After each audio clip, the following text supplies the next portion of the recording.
primarily, so having watched All Hallows Eve, which in my opinion is a bad way to combine those short films. I guess this guy just had a good idea for a villain, and I can't remember the director's name. And I really think that's how it was. I'll look that up. Can't even be fucked to look it up right now. Since we just watched it, we'll have to be quick with the Googles. The Googles, but yeah, whatever his name. I think he just had a really good idea for a character, and the first Damien Leone. Damien Leone, great. The first of the short films in All Hallows Eve, which I think is the one that came out in 2011. I think it's the original. You watch the whole thing, and it's good. Like, it works. Okay. And basically the short version is a girl gets kidnapped by the clown's name is Art, by Art the Clown. And she wakes up in this place with other girls, and they're like, I mean, when I say it's good, the production is terrible, the acting is terrible, but like from a story standpoint, it's fine. Okay. And then they're like, we have to escape. Art comes in and kills one of them. Two of them try to escape, and then the end is like, I don't know what like demons come and are like eating her. Okay. But just as a short film, like it just works, like it's fine. Okay. And so what I thought was going to happen in this movie is that they would make that story with a higher budget, better production, and just fleshed out and longer. Yeah. And that's just not what happened. Like, this movie is just an hour and a half of people not being able to find the exit of a warehouse that they walked into 2 minutes ago and getting murdered. I did have a fun thought for, like, if anyone wanted to make a drinking game with this movie, is anytime you try to open a locked door, you take a shot. Yeah. You would get hospitalized. You'd be schmammered. Yeah, you might die because that happens maybe a billion times. Yeah. Yeah. I'll say, I don't know if all of the acting was bad, and I only say that because I actually think Art, whoever, and maybe he was the best actor because he didn't have any lines. Yeah. But I think that he actually did a good job of being a very good, creepy, scary character just by his movements and mannerisms and stuff like that. Like, I think that he is a good villain. Sure. If you put him in any other story, if you put him, or maybe that's just what it's supposed to be. I did find some meaning in this movie, some deeper meaning. Wow. Things to really chew on. I believe that. Cautionary tales. Or don't be a woman. A word to the wise. Don't be a woman.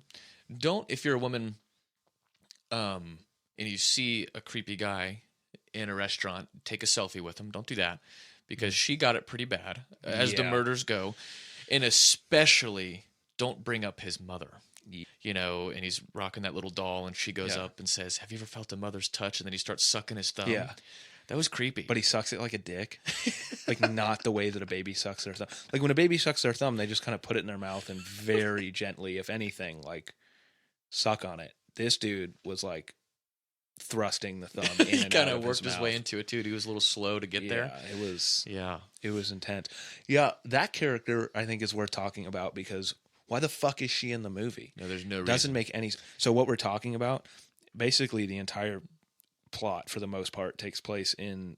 I don't even know what it is. It doesn't make any sense. It's kind of like a warehouse. Yeah.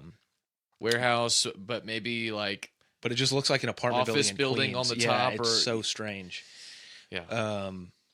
It's a movie set is what it actually is. I mean, it was literally, they were like, let's just make something creepy for a clown to kill people in. Right. But is there actually any use for this building and for anyone to be hired to try and clean said building? No. There was like a mop bucket. I'm like, why is there a mop bucket there? Right. This is literally a torture dungeon. Yeah. Yeah. Like, why? It's being fumigated? Like, what? Who hired this guy to fumigate this? Yeah. Okay. But this woman, I guess, lives there. Mm-hmm. So either it is a domicile of some sort, or it's a makeshift domicile for this woman, at least. She's just and it was weird because at first, when she was introduced, I expected her to maybe have a bigger part in the story, because right when the girl goes into this warehouse to take a piss, and she's like looking around, or maybe it was after she took a piss and she was looking around. Because she heard the noise. Yeah. Yeah, she heard the cats or something. It sounded like a cat or maybe a baby or something. Right. and this woman comes out of nowhere and is like, we can do our laundry together. I'm so glad I have a neighbor now. And you kind of go, okay, crazy woman. She might serve a purpose at some point. And you had mentioned this at one point during the movie that you thought that she was going to be like Art's mother or Right. Art's sister, had some kind of connection to Art, knew what was happening. She kind of had that vibe of, tonight's the night where we, whatever, cook our human pot of stew. And then it turns out that she's not connected to Art in any way. And then she sees Art kill someone. I think it was right after he shoots the girl in the face. And she screams and she go, oh shit, I guess she's just a random person. Right. Yeah, And she then freaks out. Yeah. even when she got down and was like trying to get her baby back, and she's still in La La Land going, give me Emily back. And then she gets down to say, do you have any kindness in you? Like, you almost felt like maybe this was going to be a turning point in the story. And then at first I was like, maybe there's going to be some sort of deeper connection that they build, because he starts sucking his thumb and she starts rocking him and holding his head. And I honestly am so happy that the conclusion of all of that was that he scalps her and cuts her tits off. Yeah. There is no story.